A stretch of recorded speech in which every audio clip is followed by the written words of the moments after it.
Hello, this is Dr. Wells with Wells Medicine. And given the recent news about Ibogaine, I wanted to do a series of videos on this new psychedelic. And I wanted to talk about some of the precautions that they're taking in the exciting new research trials in Texas about Ibogaine.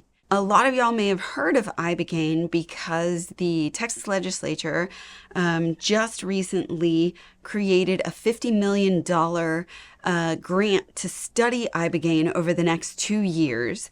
And this is sort of historic because the Texas legislature is going off on its own without federal funding and without pharmaceutical industry support to study these, the Ibogaine medication interactions, safety, and states usually don't do this, and certainly not without, the CDC or the NIH behind them, and without a pharmaceutical company kind of leading the way.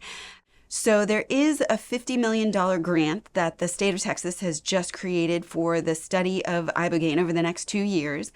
And they're specifically going to be looking for patients with PTSD and with drug addictions.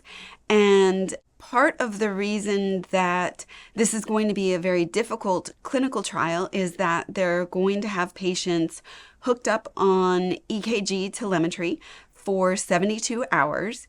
They're going to be giving patients mixtures of IV fluids to help control and maintain electrolyte levels. And they're going to be using a lot of therapists and psychologists because the dreamlike state with Ibogaine can be very physically and mentally intense. So they are taking a lot of precautions, and they're doing this with a lot of caution and safety to try to create the most effective yet safe treatment possible. And they are having very strict criteria to make sure that anyone entering the study doesn't have any pre-existing problems with electrolytes or liver problems or heart problems.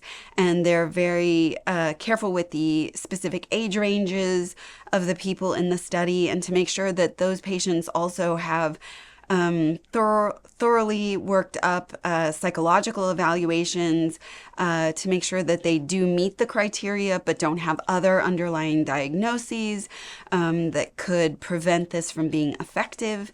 People with a history of bipolar or schizophrenia are at very high risk of prolonged manic episodes or psychotic breaks when exposed to the medication Ibogaine, so they're going to be looking for those as well.